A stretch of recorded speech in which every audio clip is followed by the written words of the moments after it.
പിതാവിനും പുത്രനും പരിശുദ്ധാത്മാവിനും സ്തുതി. ആദ്യം മുതൽ നമ്മുടെ മേൽ ദൈവകരുണയും മനോഗുണവും എന്നേക്കുമുണ്ടായിരിക്കട്ടെ. ആമേൻ. ദൈവത്തിൻ്റെ പരിശുദ്ധമായ തിരുനാമത്തിന് മഹത്വമുണ്ടാകട്ടെ. ക്രിസ്തുയേശുവിലെ ഏറ്റവും സ്നേഹമുള്ള ദൈവമക്കളെ, ഒരിക്കൽ കൂടെ നമ്മുടെ കർത്താവും രക്ഷിതാവുമായ പൊന്നുതമ്പുരാൻ്റെ പരിപാവനമായ പാദപീഠത്തിൽ ചേർന്ന് വന്ന് മാധുര്യമേറിയതും മാറ്റമില്ലാത്തതുമായ തങ്കത്തിരുവചനങ്ങളെ പങ്കിട്ടെടുപ്പാൻ നമുക്ക് ഭാഗ്യവും അവസരവും ഒരുക്കി തന്ന നല്ലവനായ പൊന്നുതമ്പുരാനെ നന്ദിയോടെ സ്തോത്രം ചെയ്യാം.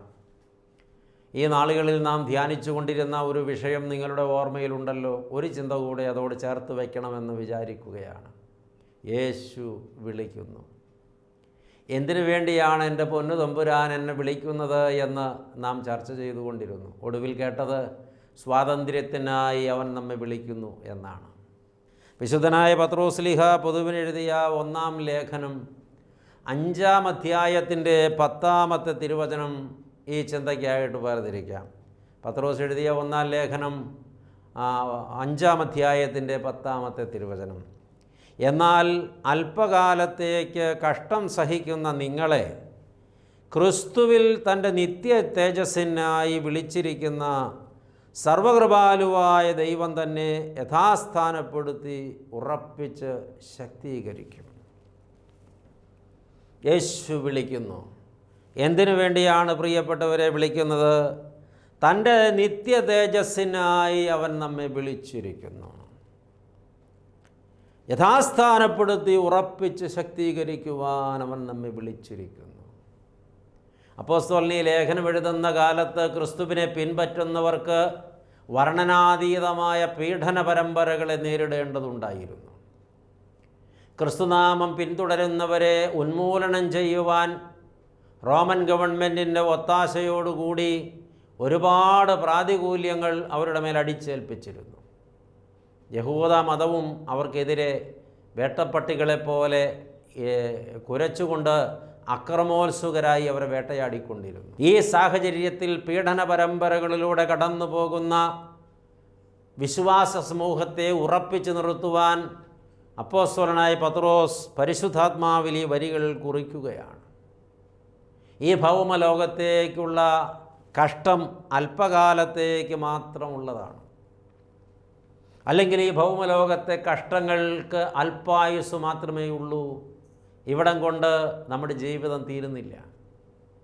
ഈ കഷ്ടങ്ങളൊന്നും സാരമില്ല എന്നാണ് അപ്പോസ്തലൻ പറഞ്ഞു വെച്ചത്. ലഭിക്കുവാനിരിക്കുന്ന നിത്യമായ തേജസ്സാണ് കാണേണ്ടത്. ഈ കഷ്ടതയുടെ കടമ്പകൾ ഓരോന്നും കടന്നു മുന്നോട്ട് പ്രയാണം ചെയ്താൽ വർണ്ണിക്കാനാകാത്ത മഹത്വത്തിൽ ചേർക്കപ്പെടുമെന്ന വലിയ ആഹ്വാനവും ഓർമ്മപ്പെടുത്തലുമാണ് അപ്പോസ്തലൻ ഇവിടെ നൽകുന്നത്. പ്രിയപ്പെട്ടവരെ, അന്ന് സഭ അനുഭവിച്ചിരുന്ന ആ ഭയാനകമായ പീഡനങ്ങളൊന്നും ഒരുപക്ഷെ ഇന്ന് സഭ അനുഭവിക്കുന്നുണ്ടാകില്ല. യേശുനാമം പിന്തുടരുന്നവരെ ഇല്ലായ്മ ചെയ്യുവാൻ അന്ന് ശ്രമിച്ചതുപോലെ ഇന്ന് ഒരുപക്ഷെ ശ്രമിക്കുന്നുണ്ടാകില്ല. ശ്രമിക്കുന്ന ഇടങ്ങളും അത് അനുഭവിക്കുന്ന ആളുകളും ലോകത്ത് ഇന്ന് ധാരാളമുണ്ട്. പക്ഷെ നമ്മൾ ഒരുപക്ഷെ അങ്ങനെ ആയിരിക്കില്ല. എന്നാലും നമുക്ക് ധാരാളം കഷ്ടങ്ങളുണ്ട്. ജഡത്തിലെ വാസം ഒരു കഷ്ടം തന്നെയാണ് പ്രിയപ്പെട്ടവർ. ജഡത്തിലെ വാസം സുഖമാണെന്നാണ് നമ്മൾ മിക്കപ്പോഴും വിലയിരുത്തുന്നത്. സുഖം അനുഭവിപ്പാൻ വേണ്ടി മാത്രമാണ് പലരും ജീവിക്കുന്നത് പോലും. എന്നാൽ ഈ ജഡത്തിലെ വാസം തന്നെ തീർത്തും കഷ്ടമായി തീർന്നിട്ടുള്ള ആളുകളുണ്ട്. ഈ കഷ്ടത സഹിക്കാനാകാതെ മനസ്സുമടുത്തുപോയ ആളുകളുമുണ്ട്. എന്നാൽ പ്രിയപ്പെട്ടവരെ, ഈ കഷ്ടതകൾക്ക് പല കാരണങ്ങളുണ്ട്. രോഗിയായി തീർന്ന ഒരു മനുഷ്യൻ കഷ്ടത്തിലാണ്. ആണോ പെണ്ണോ ആകട്ടെ, ആൾ കഷ്ടത്തിലാണ്, മഹാകഷ്ടത്തിലാണ്. രോഗം വന്ന് തളർന്നു പോയവർ, രോഗശയ്യയിൽ വീണുപോയവർ, അതിവേദന അനുഭവിക്കേണ്ടി വരുന്നവർ, ശരീരം മുഴുവൻ മുറിവുകൾ പേറുന്നവർ, ആന്തരികാവയവങ്ങൾക്ക് ക്ഷതമേറ്റവർ, ഇങ്ങനെ പോയാൽ പലവിധ രോഗങ്ങളാൽ വലഞ്ഞുപോയ ആളുകളൊക്കെ വേദനിക്കുന്നവരാണ്, കഷ്ടത അനുഭവിക്കുന്നവരാണ്. അച്ഛനത് പറയുമ്പോൾ കേട്ടുകൊണ്ടിരിക്കുന്ന നിങ്ങളിൽ പലരും ഒരുപക്ഷെ ഇത് കേൾക്കുന്നത് തളർന്ന് കിടക്കുന്ന കിടക്കയിൽ കിടന്നുകൊണ്ടായിരിക്കാം. കാല് തളർന്ന് എഴുന്നേൽക്കാനാകാതെ വീൽ ചെയറിലോ കസേരയിലോ ഇരുന്നു കൊണ്ടായിരിക്കാം. മാരകമായ ക്യാൻസറിന് ഭയാനകമായ ചികിത്സയായ കീമോ എടുത്തതിൻ്റെ അതിവേദന അനുഭവിച്ചു കൊണ്ടായിരിക്കാം. ചില റേഡിയേഷൻ തെറാപ്പിക്ക് വിധേയപ്പെട്ടതുകൊണ്ട് ശരീരം പൊള്ളിത്തിണർത്ത് കറുത്ത് കരുവാളിച്ച് അതിൻ്റെ വേദന സഹിക്കാൻ വയ്യാത്ത അവസ്ഥയിലായിരിക്കാം. പ്രിയപ്പെട്ടവരെ, മറ്റു ചില ചികിത്സാവിധിക്ക് വിധേയപ്പെട്ടതുകൊണ്ടുണ്ടായ അത്യന്തം ഭയാനകമായ അസ്വസ്ഥതകൾ അനുഭവിച്ചുകൊണ്ടായിരിക്കാം. ഇനി ചികിത്സയൊന്നും ലഭിക്കാതെയുള്ള വേദനകളും പേറിക്കൊണ്ടായിരിക്കാം. എന്നാൽ ഒരു കാര്യം ഇവിടെ അടിവരയിട്ട് പറയുന്നു, ഈ കഷ്ടങ്ങളെല്ലാം അല്പകാലത്തേക്ക് മാത്രമുള്ളതാണ്. ക്രൂശിലേക്ക് നോക്കി അതെല്ലാം സഹിക്കുക. വേദനകൾ അതിൻ്റെ അത്യുച്ചസ്ഥായിയിലെത്തുമ്പോൾ ഒരു വിശ്വാസി, ഒരു ദൈവ പൈതൽ കുരിശിലേക്ക് നോക്കണം. അംഗപ്രത്യംഗം മുറിവേറ്റവനായി രക്താഭിഷിക്തനായി കിടക്കുന്ന ക്രിസ്തുവിനെ ക്രൂശിൽ കാണണം. അവൻ്റെ ശരീരത്തിലെ മാംസപാളികൾ പറിച്ച് കീറി ഉഴുതുമറിച്ചിട്ടിരിക്കുകയാണ്. മാംസപാളികൾ വാർന്നു വീണിട്ട് അവൻ്റെ വാരിയെല്ലുകളും അസ്ഥികളും വെളിയിൽ കാണാവുന്ന വണ്ണം അവൻ്റെ ശരീരം മാംസപാളികൾ ഇങ്ങനെ തൂങ്ങിക്കിടക്കുകയാണ്.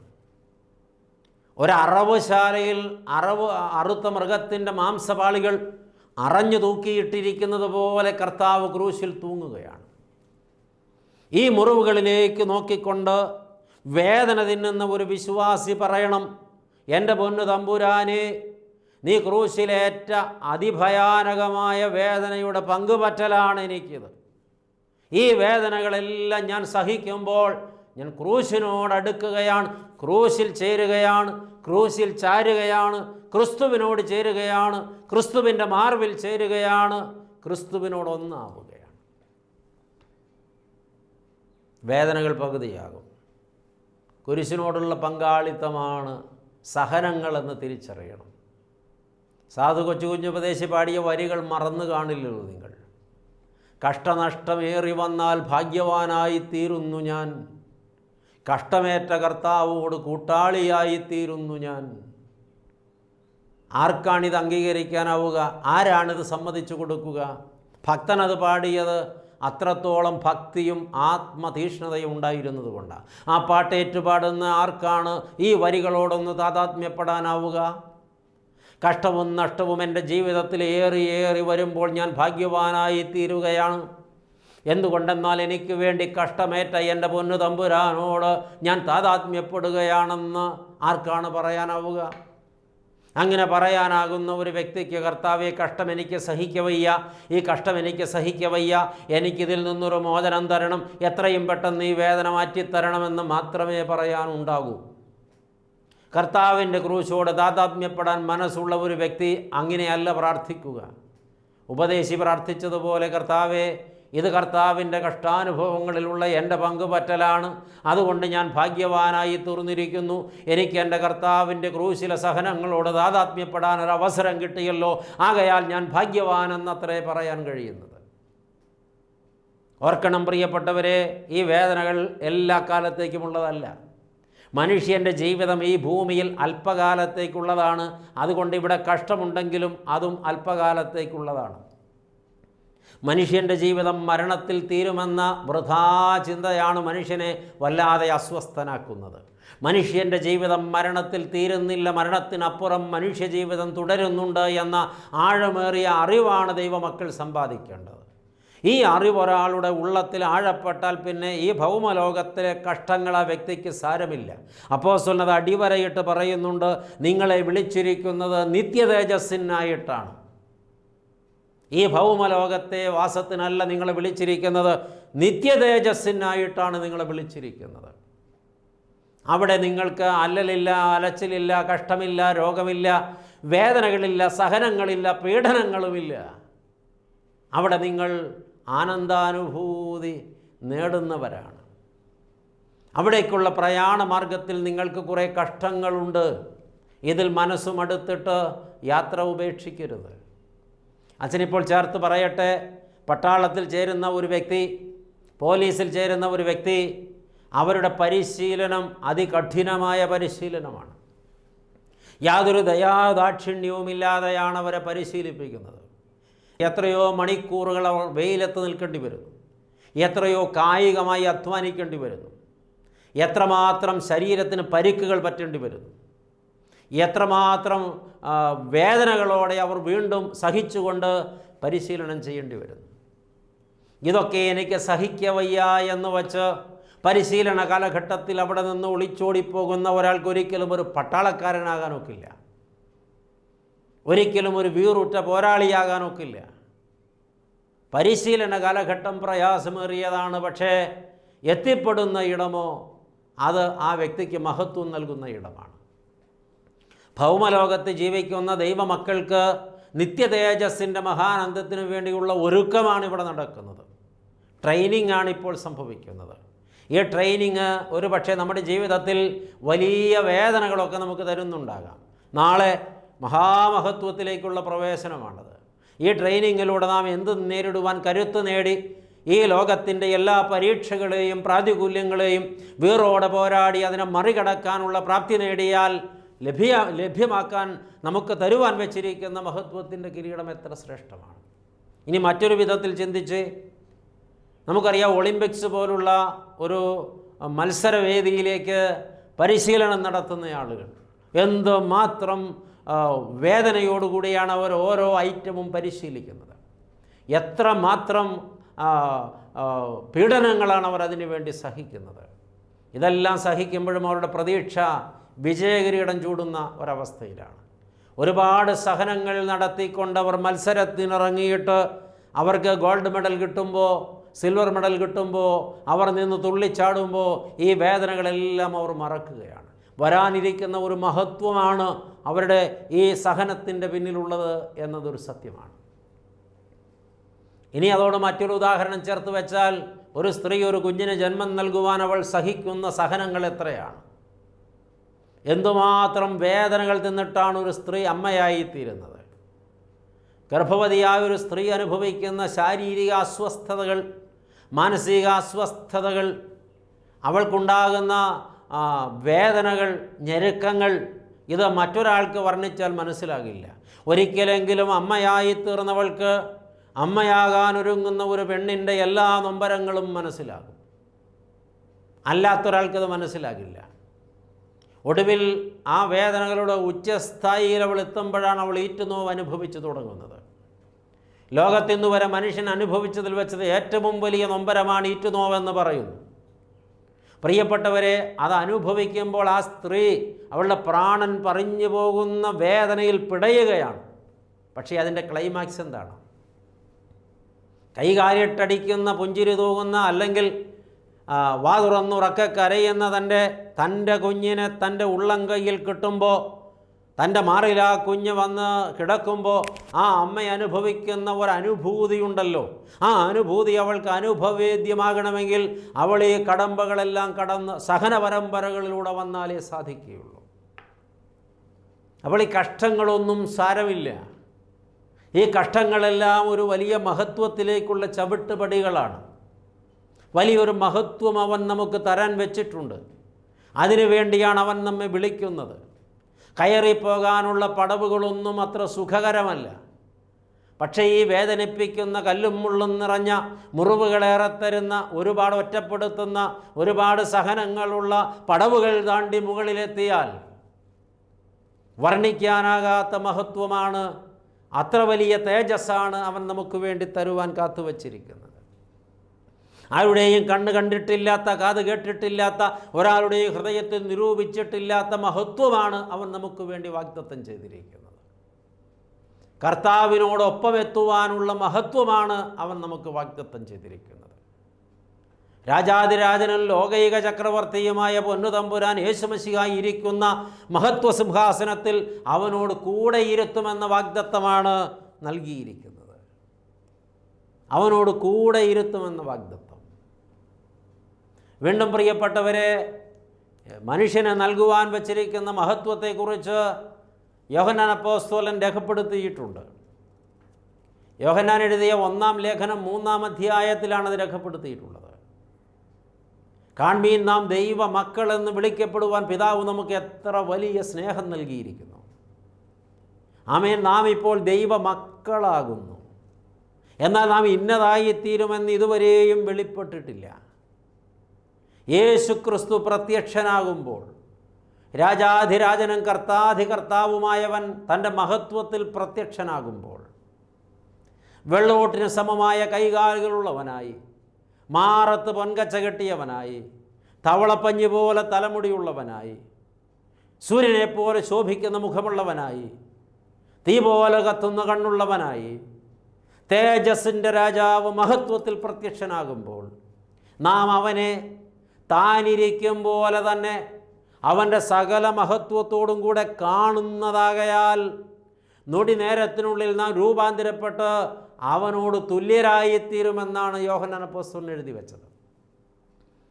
എന്ന് വെച്ചാൽ ആ നിമിഷത്തിൽ ഞാൻ കർത്താവിൻ്റെ മഹത്വത്തിൽ ചേർക്കപ്പെടും, അവനോടൊപ്പമാകും. അങ്ങനെ രൂപാന്തരപ്പെട്ട ഒരു വിശ്വാസി കർത്താവിനോടൊപ്പം ചേർന്ന് നിന്നാൽ അതിൽ കർത്താവ് ആരാണ്, വിശ്വാസി ആരാണെന്ന് തിരിച്ചറിയാനാകാതെ വണ്ണം അവൻ തേജസ്സിൻ്റെ മഹത്വം പ്രാപിക്കുമെന്നാണ് ഇതിലൂടെ നമ്മൾ മനസ്സിലാക്കേണ്ടത്. അവിടെ നമുക്ക് പിന്നെ വേദനകളെക്കുറിച്ച് ഓർക്കേണ്ടി വരുന്നില്ല. അവിടെ സകല ഐശ്വര്യപൂർണതയുടെയും ഇടമാണ്. ഇങ്ങനൊരു മഹത്വം തരുവാനാണ് പ്രിയപ്പെട്ടവരെ യേശു നമ്മെ വിളിക്കുന്നത്. ഈ നശിച്ചു പോകുന്ന ലോകത്തിൻ്റെ താൽക്കാലിക സുഖഭോഗങ്ങൾക്ക് വേണ്ടിയോ, ഈ നശിച്ചു പോകുന്ന ലോകത്തിൻ്റെ താൽക്കാലിക കഷ്ടങ്ങളെ പ്രതിയോ മനസ്സ് പതറിപ്പോകാതിരിപ്പാൻ കരുതിക്കൊള്ളുക. ഈ ലോകം നമുക്ക് ആർക്കും ശാശ്വതമല്ല, ഇവിടുത്തെ വാസവും ശാശ്വതമല്ല. നമുക്കിവിടെ പലതും നേടാനായേക്കാം, പക്ഷേ ഒന്നും കൊണ്ടുപോകാനാകില്ല. ഇവിടെ പലതും പണിത് വയ്ക്കാനായേക്കാം, പക്ഷേ നിത്യം അവിടെ പാർക്കാനാകില്ല. ഇവിടെ നമുക്ക് പലരെയും നമ്മുടെ ചുറ്റുപാട് നിർത്താനായേക്കാം, പക്ഷേ ആരും കൂടെ പോരില്ല. എല്ലാം കളഞ്ഞിട്ട് പോകണം, എല്ലാം വിട്ടു പിരിയണം. എന്ന് വെച്ചാൽ ഈ ലോകത്ത് സ്വന്തമായി നമുക്ക് ഒന്നുമില്ലെന്ന് നാം തിരിച്ചറിയണം. ഇവിടെ നിലനിൽക്കുന്ന വീടോ നാടോ നഗരമോ കെട്ടിടമോ കൊട്ടാരമോ പാർപ്പിടമോ നമുക്ക് ആർക്കുമില്ല. നിത്യമായൊരു വാസസ്ഥലമല്ല ഇത്. ഈ ഭൂമിയിൽ നരനായി പിറന്നവനെല്ലാം ഒരിക്കൽ ഈ ലോകം വിട്ട് പോയിട്ടുണ്ട്. ഇപ്പോൾ ഇരിക്കുന്നവരും പോകണം, ഞാനും നിങ്ങളും പോകണം, ഇനി നമുക്ക് ശേഷം വരുന്നവരും പോകണം. ഭൗമലോകമല്ല നമ്മുടെ ശാശ്വതമായ വാസഗേഹം. ഇവിടം വിട്ട് പിരിഞ്ഞേ പറ്റൂ. ഈ ലോകം നമുക്കുള്ളതല്ല പ്രിയപ്പെട്ടവരെ. നമ്മളിവിടെ താൽക്കാലികരാണ്, വഴിയമ്പലവാസികളാണ്, അന്യരും പരദേശികളുമെന്നാണ് നമ്മെക്കുറിച്ച് പറയുന്നത്. ഗൾഫ് നാടുകളിൽ ജോലി ചെയ്യുന്ന മനുഷ്യരൊക്കെ അവിടെ പ്രവാസികളാണ്. ഒരു നാളിൽ അവരെല്ലാം അവിടം വിട്ട് സ്വന്തം നാട്ടിലേക്ക് മടങ്ങി വരണം. അങ്ങനെ മടങ്ങി വന്ന പലരും പൂർവിക ഓർമ്മകളായ വിറക്കിക്കൊണ്ടത് കേൾക്കുന്നുണ്ട്. ഈ ഭൂമിയെ സംബന്ധിച്ച് നമ്മളിവിടെ പ്രവാസികളാണ്. ഇവിടം വിട്ട് ഒരു നാളിൽ സ്വന്തം നാട്ടിലേക്ക് നമുക്ക് പോകണം. അതിനുവേണ്ടി ഒരുങ്ങാനാണ് നാം വിവേകപൂർവം തീരുമാനിക്കേണ്ടത്. അതിനുവേണ്ടി ഒരുങ്ങാൻ. ഒരുക്കമില്ലാതെ പോയാൽ നമ്മുടെ ജീവിതത്തിന് അർത്ഥമില്ലാതെ പോകില്ലേ പ്രിയപ്പെട്ടവരെ? ലക്ഷ്യത്തിലേക്കുള്ള പ്രയാണം നമുക്കുണ്ടാകണം. നിങ്ങളിങ്ങനൊരു കഥ കേട്ടിട്ടില്ലേ? ഒരു രാജ്യത്ത് ഒരു രാജാവിനെ തിരഞ്ഞെടുക്കും. ആ രാജാവിനെ തിരഞ്ഞെടുത്താൽ ഒരു വർഷക്കാലത്തേക്ക് ആ രാജാവിന് എത്ര ആഡംബരത്തോടെ, എത്ര സുഖത്തോടെ, എത്ര ഉല്ലാസത്തോടെ വേണമെങ്കിലും ജീവിക്കാം, എത്ര വേണമെങ്കിലും ജീവിതം ആസ്വദിക്കാം. പക്ഷേ ഒരാണ്ട് കഴിയുമ്പോൾ രാജ്യാതിർത്തിയിൽ ഒഴുകുന്ന നദിക്കക്കരെയുള്ള കൊടുങ്കാട്ടിലേക്ക് അയാളെ ഏകനായി നാട് കടത്തും. അവിടെ ക്ഷുദ്രജീവികളുണ്ട്, ക്രൂരമൃഗങ്ങളുണ്ട്. അവ അദ്ദേഹത്തെ കടിച്ചു കീറി തിന്നും. ഒരിക്കലും അദ്ദേഹത്തിന് തിരിച്ചു വരാനാകില്ല. അതുകൊണ്ട് തന്നെ ആ രാജ്യത്ത് രാജാവാകാൻ ആരും തയ്യാറല്ല. രാജാവാകാനായിട്ട് പിന്നെ ഊഴമിട്ട ആളുകളെ നറുക്കിട്ടെടുക്കുന്ന ഒരവസ്ഥ വന്നു. നിവൃത്തികേടുകൊണ്ട് പലരും അതിൽ പെട്ടുപോവുകയാണ്. ഒരേ ഒരു വർഷം മാത്രമേ അവർക്ക് ആയുസ്സുള്ളൂ. പിന്നെ അവർ പോകേണ്ടത് മരണത്തിലേക്കാണ്. ഒരു വർഷം രാജാവാണ്, എല്ലാ അധികാരവും കയ്യിലുണ്ട്, ചെങ്കോല് കയ്യിലുണ്ട്, ഭരണം കയ്യിലുണ്ട്, കിരീടം തലയിലുണ്ട്, കൊട്ടാരമുണ്ട്, പട്ടുമെത്തകളുണ്ട്, സ്വർണ്ണത്തളികകളുണ്ട്, ദാസീദാസന്മാരുണ്ട്, തരുണീമണികൾ ചുറ്റുമുണ്ട്. പക്ഷേ ഒരാണ്ട് കഴിഞ്ഞാൽ അവൻ പോകേണ്ടത് മരണത്തിലേക്കാണ്. നാളുകളങ്ങനെ കടന്നുപോയപ്പോൾ ഒരു വർഷം ഒരാൾ രാജാവാകാൻ സ്വയം തയ്യാറായി വന്നു. അയാൾ പറഞ്ഞു, ഞാൻ രാജാവാകാൻ തയ്യാറാണ്. മറ്റുള്ളവരൊക്കെ വലിയ അമ്പരപ്പോടെ അയാളെ നോക്കി. എന്തൊരു വിഡ്ഢിയാണ് അയാൾ. ഇവിടെ ബലാത്കാരേണ രാജാക്കന്മാരെ മനഃപൂർവ്വം തിരഞ്ഞെടുത്ത് അടിച്ചേൽപ്പിക്കുമ്പോൾ ഒരുവൻ സ്വയമേവ രാജാവാകാൻ തയ്യാറായി വന്നിരിക്കുന്നു. പിന്നെ കൂടുതൽ ആലോചനയുണ്ടായില്ല, അവനെ രാജാവായി വാഴിച്ചു. അയാൾക്ക് അധികാരം കിട്ടിയ അന്ന് അയാളൊരു ഉത്തരവിട്ടു. തൻ്റെ അനുചരന്മാരോടും പടയാളികളോടും പറഞ്ഞു, ഉടനെ പടയൊരുക്കുക, ഒരു സൈന്യത്തെ തന്നെ രൂപപ്പെടുത്തുക, ധാരാളം മരപ്പണിക്കാരെയും വേട്ടക്കാരെയും തയ്യാറാക്കുക, അക്കരെയുള്ള കാട്ടിൽ പോയി ആ കാട് മുഴുവനും വെട്ടിത്തെളിക്കുക, അവിടെ അക്രമോത്സുകരായി നിൽക്കുന്ന സകല മൃഗങ്ങളെയും കൊന്നൊടുക്കുക, ആ കാട് വെട്ടിത്തെളിച്ച് അവിടെ മനോഹരമായൊരു കൊട്ടാരം പണി തീർക്കുക, എല്ലാ സൗകര്യങ്ങളോടും സൗഭാഗ്യങ്ങളോടും കൂടിയ ഒരു കൊട്ടാരം, അവിടെ ഉദ്യാനങ്ങൾ ഉണ്ടാക്കുക, കൃഷി ചെയ്യാൻ ഇടമുള്ള സകല ഇടങ്ങളിലും കൃഷി ചെയ്യുക, സർവ്വസന്നാഹങ്ങളും ഒരുക്കുക. ദൈവമക്കളെ, ബുദ്ധിമാനായ മനുഷ്യൻ്റെ ബുദ്ധിപൂർവമായ ഇടപെടൽ മുഖാന്തിരം പിന്നീട് വന്ന 6 മാസത്തിനുള്ളിൽ ആ കാട് ശൂന്യമാക്കപ്പെട്ടു. അവിടുത്തെ മൃഗങ്ങളെല്ലാം ഒന്നുകിൽ കൊല്ലപ്പെട്ടു, അല്ലെങ്കിൽ അവിടെ നിന്ന് പലായനം ചെയ്തു. കാട് മൂടിക്കിടന്ന ആ പ്രദേശം, അനേകർക്ക് ശവപ്പറമ്പായി തീർന്ന ആ പ്രദേശം മനോഹരമായ കൊട്ടാരങ്ങളാൽ അലങ്കരിക്കപ്പെട്ടു. എല്ലാ സുഖസൗകര്യങ്ങളും ഒരുക്കപ്പെട്ടു. ഒരാണ്ട് പൂർത്തിയായി ഇയാൾ രാജസ്ഥാനത്ത് നിന്ന് പുറന്തള്ളപ്പെട്ടു, അക്കരയ്ക്ക് നാട് കടത്തപ്പെട്ടു. അയാൾ ചെന്നുപെട്ടത് ഇക്കരയേക്കാൾ സുന്ദരമായ ഒരു അക്കരയിലാണ്. ദൈവമക്കളെ, ഇതിനകത്തൊരു പാഠമുണ്ട് നമുക്ക്. ഇക്കരെ ലഭിക്കുന്ന സുഖത്തിന് ശേഷം അക്കരെ ലഭിക്കുന്നത് ഒരു മരണമാണെന്നറിഞ്ഞാൽ ആ മരണത്തിലേക്ക് പോകാനുള്ള ഭയം കൊണ്ട് എല്ലാവരും ഇവിടെ അസ്വസ്ഥരാവുകയാണ്. എന്നാൽ അക്കരെ എനിക്ക് ലഭിക്കുവാനിരിക്കുന്നത് ഒരുക്കപ്പെട്ട മനോഹരമായൊരു കൊട്ടാരമാണെന്നറിയുവാൻ ഭാഗ്യം കിട്ടിയ ഒരാൾക്ക് ഇക്കരയിൽ നിന്ന് അക്കരയ്ക്ക് പോകാൻ ഉത്സാഹമായിരിക്കും, അത്യുത്സാഹമായിരിക്കും. കർത്താവ് വാഗ്ദത്തം ചെയ്തിട്ടുണ്ട്, അക്കരെ നിനക്ക് ഞാനൊരു കൊട്ടാരം ഒരുക്കുന്നുണ്ട്. ആ കൊട്ടാരം മുത്തുകളാൽ അലങ്കൃതമായിട്ടുള്ളതാണ്. ആ കൊട്ടാരത്തിൽ ഒന്നിനും കുറവില്ല. അത് ലോകൈക രാജാവിൻ്റെ കൊട്ടാരമാണ്. ആ കൊട്ടാരത്തിൽ തൻ്റെ സിംഹാസനത്തിൽ തന്നോട് ചാരത്ത് ഇരുത്താമെന്നാണ് അവിടുത്തെ കൽപ്പന. പിന്നെന്തിനാണ് പ്രിയപ്പെട്ടവരെ പോകുവാൻ നാം ഭയപ്പെടുന്നത്? നിത്യ തേജസ്സിനായിട്ടാണ് അവൻ നമ്മെ വിളിച്ചിരിക്കുന്നത്. താൽക്കാലികമായ ഈ ലോകത്ത് എത്ര കഷ്ടമുണ്ടെങ്കിലും പതറിപ്പോകേണ്ടതില്ല, എത്ര സുഖമുണ്ടെങ്കിലും അതിൽ രമിച്ച് മയങ്ങിപ്പോകേണ്ടതില്ല. ഓർത്തിരിക്കുക, നമ്മെ ഇപ്രകാരം വിളിച്ചിരിക്കുന്ന സർവകൃപാലുവായ ദൈവം നമ്മെ യഥാസ്ഥാനപ്പെടുത്തും, ഉറപ്പിക്കും, ശക്തീകരിക്കും. അവൻ നമ്മെ യഥാസ്ഥാനപ്പെടുത്തും, അവൻ നമ്മെ ഉറപ്പിക്കും, അവൻ നമ്മെ ശക്തീകരിക്കും. ആകയാൽ ആശങ്കപ്പെടേണ്ടതില്ല. ഈ ലോകത്തെ കഷ്ടങ്ങൾ സാരമില്ല. കേട്ടുകൊണ്ടിരിക്കുന്ന പ്രിയ ദൈവവൈതലെ, നീ രോഗശയ്യയിൽ കിടന്നുകൊണ്ടാണോ ഈ സന്ദേശം കേൾക്കുന്നത്? ഒരുപക്ഷെ അടുത്ത ദിവസം ഓപ്പറേഷന് വിധേയപ്പെടാൻ പോവുകയാണോ? ഒരുപക്ഷെ നിൻ്റെ ജീവിതം വലിയ ദുരിതക്കയത്തിലൂടെ കടന്നു പോവുകയാണോ? കുഞ്ഞെ, നിൻ്റെ സാമ്പത്തിക നിലയാകെ താറുമാറായിരിക്കുകയാണോ? ജപ്തി നോട്ടീസ് നിൻ്റെ കയ്യിൽ പിടിച്ചിരിക്കുകയാണോ? ജപ്തി ചെയ്യപ്പെട്ട വീടിൻ്റെ വരാന്തയിലാണോ നീ ഇരിക്കുന്നത്? ഉറ്റവരുമുടയവരും നിന്നെ കൈവിട്ട് കളഞ്ഞിരിക്കുന്നുവോ? നിനക്കുണ്ടായിരുന്ന സുരക്ഷിതമായ ഇടങ്ങളൊക്കെ നിനക്ക് നഷ്ടം വന്നിരിക്കുന്നുവോ? ചുറ്റും നിൽക്കേണ്ടവർ ദൂരെ മാറി നിന്ന് നിന്നെ ഒറ്റപ്പെടുത്തി പരിഹസിക്കുകയാണോ? ആശങ്കപ്പെടേണ്ട. ഇതൊക്കെ ലോകത്തൊരു വിശ്വാസിക്ക് ഏറ്റവും കൂടുതൽ പ്രതീക്ഷിക്കേണ്ട സംഗതികളാണ്. ഇതിലൊന്നും തളർന്നു പോകരുത്. ഒരു നിത്യ തേജസ്സിൻ്റെ ഇടം കർത്താവ് നമുക്ക് വേണ്ടി ഒരുക്കിയിട്ടുണ്ട്. ആശങ്കപ്പെടുകയേ വേണ്ട. സർവശക്തനല്ലേ പറഞ്ഞത്, വിശ്വസിക്കുക. ഇനി വാടിപ്പോകരുത്, ഇനി കരഞ്ഞുകൊണ്ടിരിക്കരുത്, ഇനി നിരാശപ്പെടരുത്, ഇനി തലകുനിച്ചിരിക്കരുത്, ഇനി പ്രത്യാശയോടെ ഇരിക്കുക. നിത്യതേജസ്സിനായി അവൻ നമ്മെ വിളിക്കുന്നു. പ്രാർത്ഥിക്കാം.